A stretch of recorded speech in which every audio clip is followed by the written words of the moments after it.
2020 baru berjalan hampir setengah tahun, namun berbagai kejutan telah menghantam dunia. Salah satunya adalah penyebaran virus corona baru, SARS-CoV-2, penyebab pandemi COVID-19 yang membuat banyak negara pontang-panting. Pada Januari, IMF memprediksi pertumbuhan ekonomi sebesar 3,3%, maka pada April prediksi itu dipangkas menjadi minus 3%.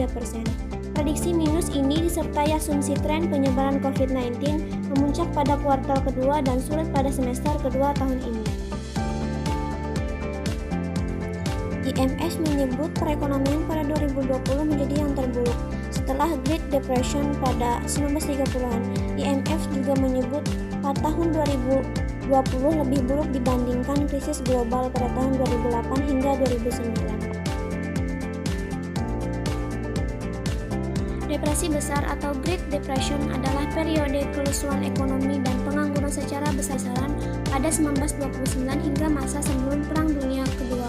Depresi mengutip dari situs OJK merupakan keadaan ekonomi yang ditandai oleh menurunnya harga, menurunnya daya beli, dan jumlah penawaran yang jauh melebihi permintaan.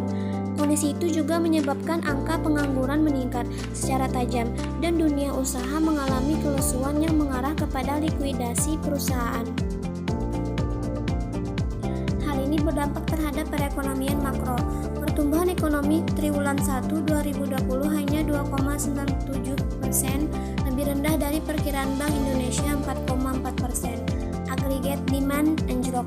Konsumsi rumah tangga menurun menjadi 2,84%. Lebih rendah dibandingkan capaian triwulan 4 2019 sebesar 4,97%. Investasi tumbuh melambat sebesar 1,7%.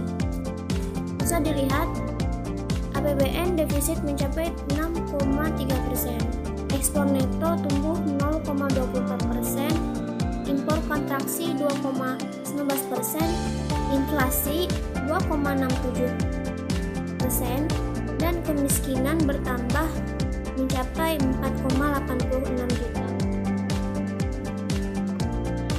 Skema harapan optimis pertumbuhan ekonomi 2020 hingga 2024 5,3%, tahun 2020 hingga 6,2%, sampai 6,5% tahun 2024. Sumber pertumbuhan ekonomi berasal dari peningkatan konsumsi domestik, peningkatan sejumlah industri strategis, investasi belanja pemerintah, dan net ekspor. Di Indonesia, sejak awal 2020 masih memiliki harapan yang tercermin dari rencana pemerintah dalam APBN 2020 yang didukung oleh prediksi ekonomi secara global. Namun, faktanya karena pandemi COVID-19 sejak awal April mulai menyebar di seluruh provinsi dan sebagian besar telah melakukan PSBB lockdown, maka harapan tersebut menjadi tantangan yang harus diantisipasi secara cepat dan tepat. Adapun Wakil Presiden Kelompok Bank Dunia untuk Pertumbuhan, Keuangan dan Lembaga yang ada Sheila Pesaro mengatakan situasi ekonomi tahun ini menjadi outlook yang sangat dalam, khususnya karena krisis cenderung meninggalkan bekas luka panjang dan menimbulkan tantangan global yang besar. Untuk asumsi dasar baseline, Bank Dunia menyebutkan pertumbuhan global dapat membaik pada 2021 dengan pertumbuhan menyentuh 4,2%, sementara ekonomi maju tumbuh 3,9% dan Inggris bangkit kembali sebesar 4,6%. Bank Dunia menekankan prospek ekonomi masih sangat tidak pasti dan banyak downside risk yang dominan. Di antaranya kemungkinan pandemi terjadi berkepanjangan, pergolakan di pasar keuangan dan perdagangan global yang kembali bermasalah. Di sisi lain, Bank Dunia telah menyiapkan skenario terburuk, yaitu perekonomian Indonesia akan terkontraksi hingga 3,5% dari PDB. Adapun pada aktivitas ekonomi Indonesia diperkirakan konstan tumbuh 0% pada 2020. Ekonom senior Bank Dunia atau World Bank, Brad Van Doel, sebelumnya menyebut proyeksi 0% itu akibat implementasi pembatasan sosial berskala besar (PSBB) selama 2 bulan terakhir. Kemudian ia memprediksikan hutang RI berada di level 37% dari PDB yang didorong oleh defisit lebih tinggi, pertumbuhan lebih lambat, depresiasi nilai tukar rupiah, guncangan suku bunga, serta serta banyaknya pinjaman untuk membiayai paket stimulus.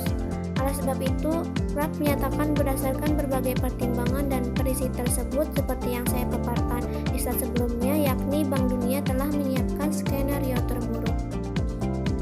Sementara itu, Kepala Pusat Kebijakan Ekonomi Makro Badan Kebijakan Fiskal (BKF) Kementerian Keuangan Hidayat Amir optimistis bahwa pertumbuhan ekonomi Indonesia akan tetap berada dalam skenario pemerintah, yaitu 2,3% hingga minus 0,4%. Di sisi lain, Bank Indonesia memprediksi pertumbuhan ekonomi Indonesia pada tahun 2020 sebesar 2,3%. Prediksi laju ekonomi BI lebih tinggi dari prediksi IMF yang tertera pada laporan World Economy Outlook 2020. IMF memprediksi pertumbuhan ekonomi Indonesia hanya 0,5%. Pada pertumbuhan ekonomi Indonesia pada kuartal 2 tahun 2020 akan terkoreksi diantaranya karena pendapatan masyarakat yang menurun. Beberapa indikator yang menjadikan perekonomian Indonesia terkoreksi diantaranya masih menurunnya pertumbuhan sektor industri, sektor pariwisata, perdagangan baik retail maupun besar, transportasi serta pergudangan. Juga akibat menurunnya ekspor impor akibat adanya penurunan ekonomi dunia. Secara bersamaan, bendahara negara turut mempersiapkan skenario ekonomi Indonesia jatuh hingga minus 1,6% pada kuartal 3 tahun 2020. Itu berarti Indonesia mengalami resesi ekonomi. Resesi itu istilahnya level lebih parah dari sebuah perlambatan ekonomi. Kalau turunnya itu perlambatan, tapi kalau turunnya sampai negatif 2 kali berturut-turut itu resesi.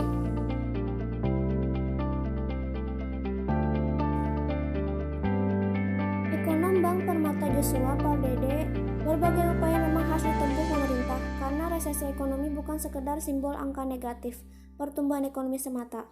Lebih dari itu, resesi ekonomi memiliki dampak nyata kepada masyarakat.